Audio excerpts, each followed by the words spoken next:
Hello，今天给大家分享一下我的桌面布置和一些经验。当然，我的桌面并不完美，有任何问题请在评论区留言，我们一起讨论。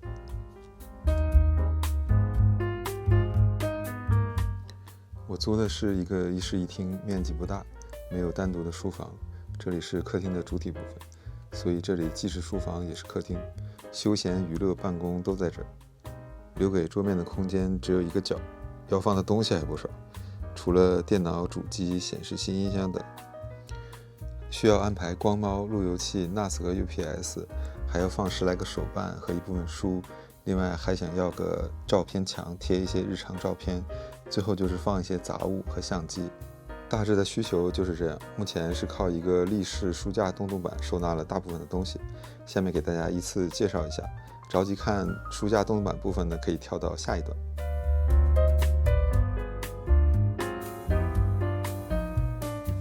先从桌子说起，桌子大概是7、8年前一家买的。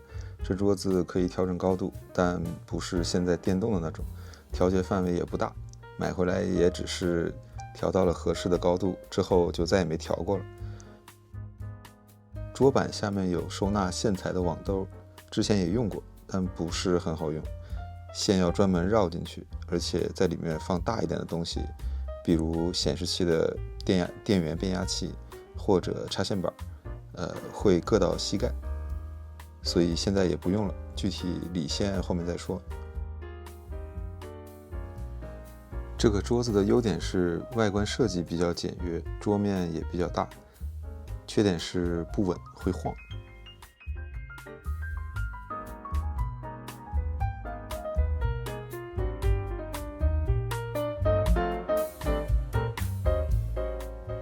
椅子是6年前买的，这个椅子比较好的一点是腰部的支撑很舒适，但头枕不大舒服，调好角度也固定不住，其他感觉就中规中矩吧。左边少个扶手，这个是我故意拆掉的，之前会坐在这上面对着电脑学吉他，拆掉扶手刚好给吉他留出空间。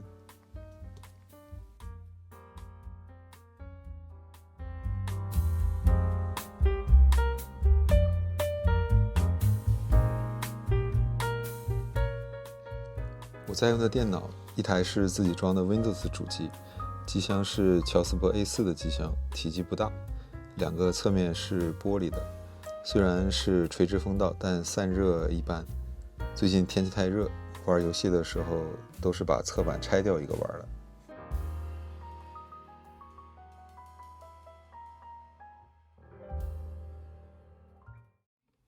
另外一台是 MacBook， 通过一根 Type-C 外接到左边这个显示器上面，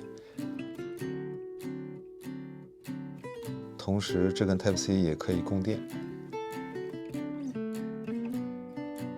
显示器部分，左边这台是 LG 的 4K 60赫兹的显示器，右边是华硕 2K 分辨率144赫兹。显示器支架左边 LG 的是自带的支架，原配就没有底座，只有这个支架。调节范围可能没有专业显示器支架那么大，但对我来说足够用了，而且这个外观也更简洁，就是这个前半段线材不会收进支架里。里面华硕显示器的支架是后来单独买的艾克生的支架，不过这个艾克生的支架力度手感都挺一般的，感觉对不起它的价格。左边显示器装了一个小米的屏幕挂灯，好用不贵。下面这个是它的无线开关。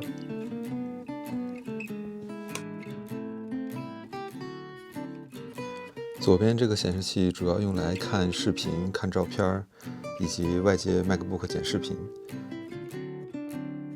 右边的高刷新率显示器主要用来玩游戏。平时如果只上网、看看视频、看看网页的话，双屏一起用也很方便。左边这个屏幕可以在 Windows 主机和 MacBook 之间切换。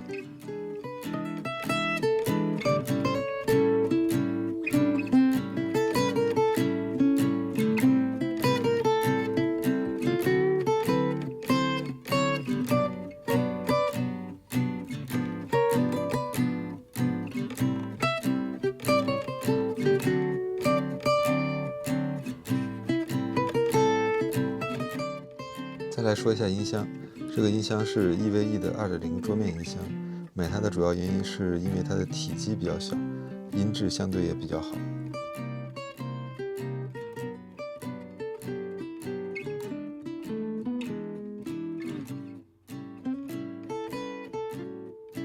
除了接电脑外，我还把它接到黑胶唱机，作为黑胶唱机的音箱来用，就是底下这根线。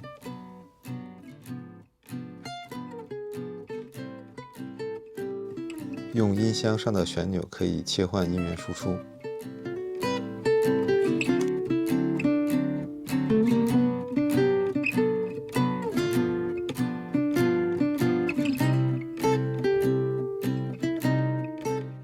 之前配的键盘鼠标都是罗技的，罗技的这个 Light Speed 技术延迟低，适合玩游戏。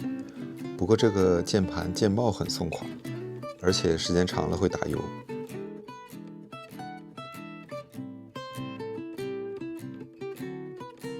鼠标是 GPW1代，这个鼠标真的好用。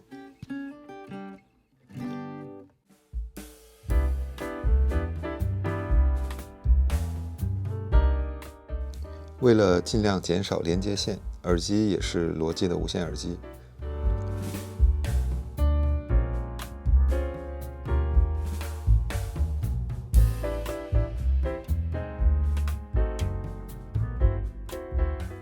都是同品牌的外设，除了外观风格比较一致，还有个好处就是用一个软件就可以很方便的设置多个设备，同步灯效。鼠标垫是雷蛇的大桌垫，还有个雷蛇麦克风，这个麦克风收音效果会比耳机上的效果好一些。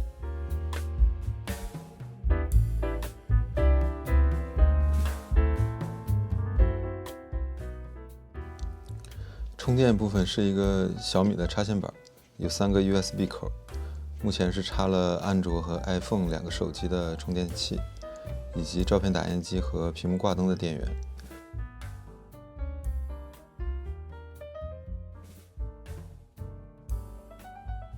这部分不是很满意，但一时也没有更好的方案，主要是因为这个桌面插线板需要方便拔插，比如一些 Type-C 口的设备临时插上数据线充一下电，或是出去旅游需要把上面的手机充电器拔下来带走，所以这个插线板摆在桌面上最方便，但放在桌上又会显得比较杂乱。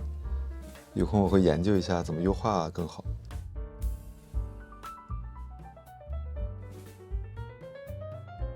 目前是用这个日历挡一下。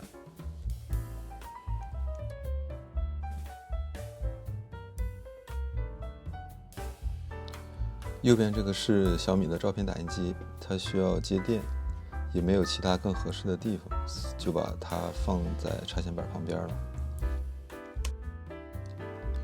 右边是群晖的 NAS 4盘位的，其实 NAS 不大适合摆到桌面上，因为机械硬盘读写的时候噪音比较大，最关键的是日常就会一直有震动，放在这种硬质的桌面上会带动桌子一起震，噪音就更大了。但我这里因为要通过网线连接到路由器，路由器在桌子下面， NAS 如果放到其他位置，需要在房间里拉很长的网线。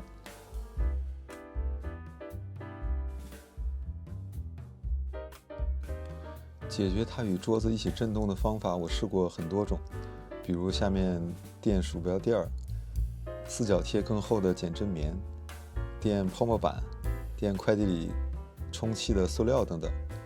只有快递里面充气的那种塑料可以有效的解决震动问题，但那个尺寸没办法控制，不美观，时间长了还会积灰。后来无意中发现了现在这个很好用，既减震，外面看又不影响美观，不知道有没有人看得出来是什么？我拿一个过来。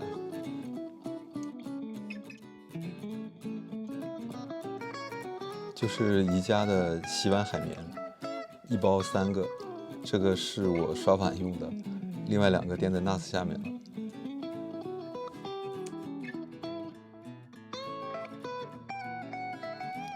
最右边是一个收纳杂物的小抽屉，顶上也可以放一些小东西，每一层是叠上去的，可以拆开或者叠更多层。主要这个桌子没抽屉，如果有抽屉柜的话就不需要这个了。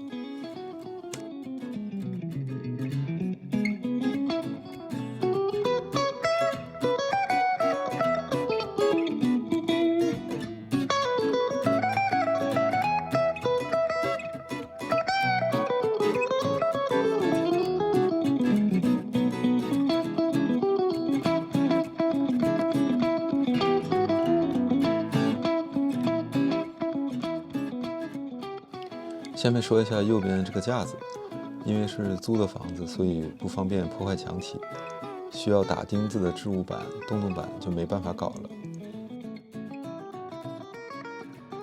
而这个架子是直接放在地上的，不需要往墙上固定，而且能满足我放手办、放书，还能有洞洞板放照片。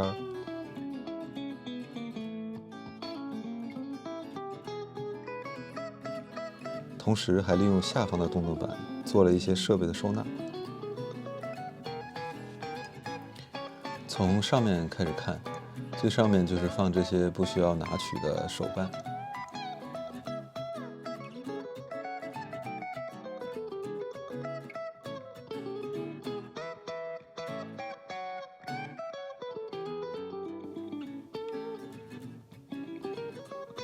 然后第二层主要是放书，因为是开放式的隔板，放书需要一对书立。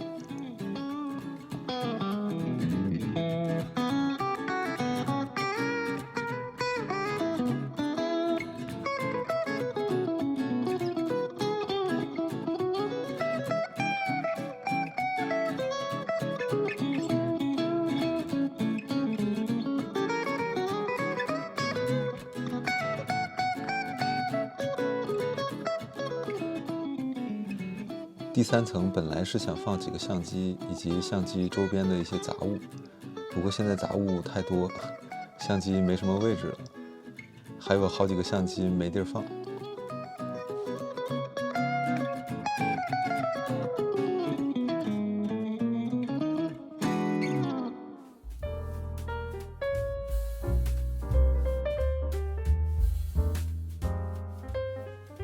这3层置物板和下面的洞洞板，在两边立柱的范围内都是可以自由调节位置的。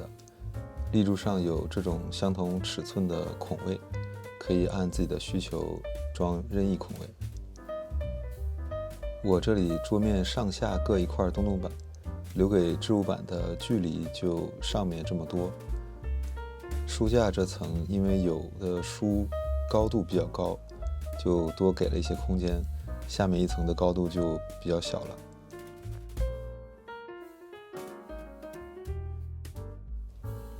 我的书不止这些，但这里也没办法放2层书，高度不够。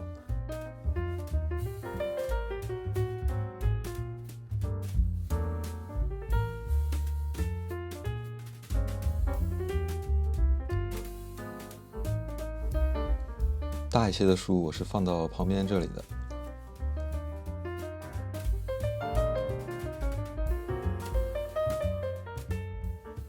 再往下是洞洞板，我买了一些洞洞板的配件，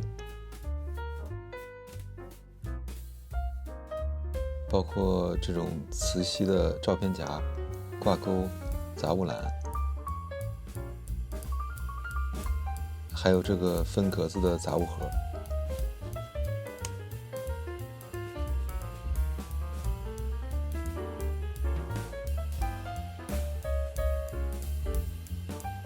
因为洞洞板是铁的，所以也不一定需要专门的洞洞板配件。这种普通的圆形磁铁也可以直接贴照片。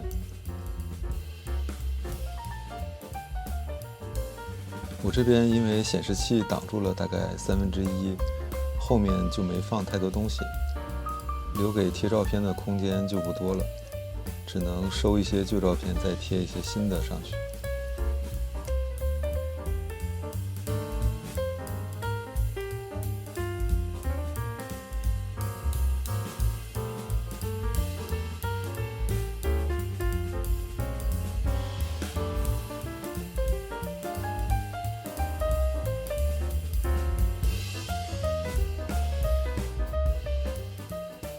说一下这几个配件，这种钩子有大的也有小的，不过最大的就是里面挂耳机的这种，但这个宽度也不是很够用。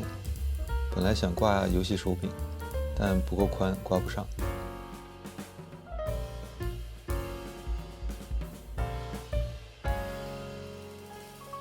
这个笔筒没什么毛病。下面这个杂物篮很大，挺好用的。右边这个6个格子的杂物篮就不大实用，放不了太多东西，但又占了不少空间。至少我不大需要这么精致的小盒子放东西。另外，这个塑料的材质颜色会有点黄，跟白色的洞洞板有色差，不大好看。不知道手机拍能不能拍得出来。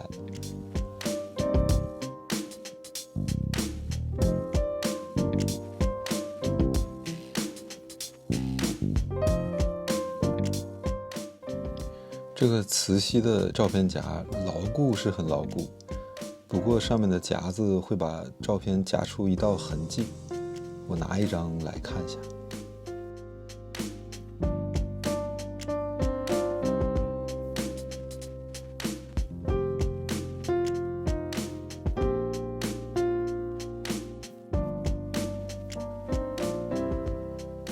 所以后面我也没多买这种夹子，而是买了普通的磁铁来固定照片。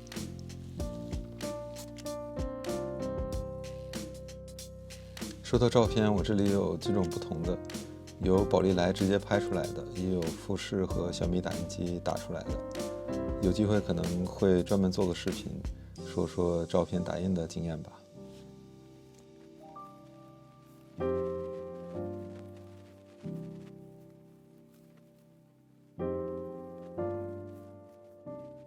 桌子下面这块洞洞板是我淘宝看到这个架子之后才想到可以把这些东西固定在洞洞板上的。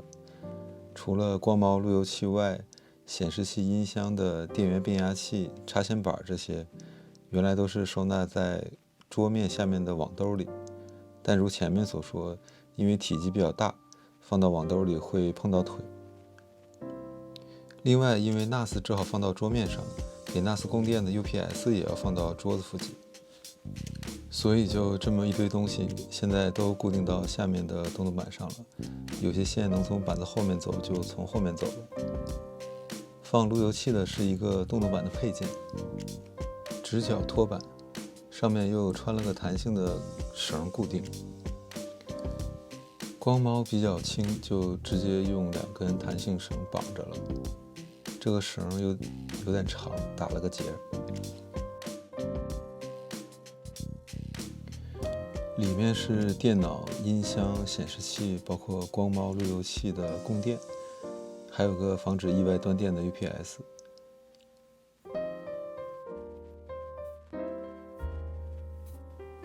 上面这个杂物篮放的是 NAS 和显示器的电源变压器。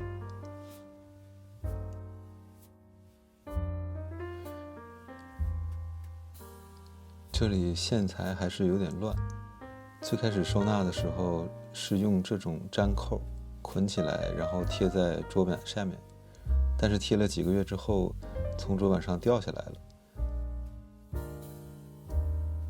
现在是用这种魔术贴简单捆一下。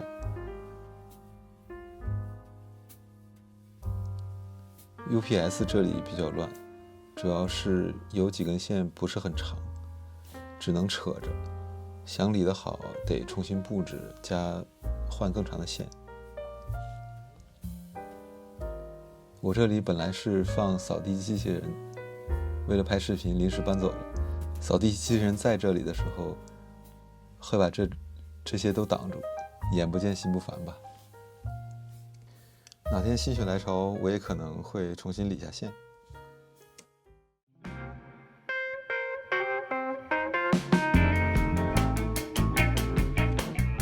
好了，以上就是我的桌面经验分享。第一次做这种视频，不足之处还请多多包涵。如果觉得我做的还行，麻烦给个赞；如果觉得哪里做的不好，麻烦留个评论，帮助我以后做得更好。有任何问题或者想看的，也可以留言告诉我。后续我会分享一些桌面周边或数码周边的使用体验，好用的给大家分享，不好的帮各位避坑。欢迎订阅我的频道，感谢收看，我们有缘再见。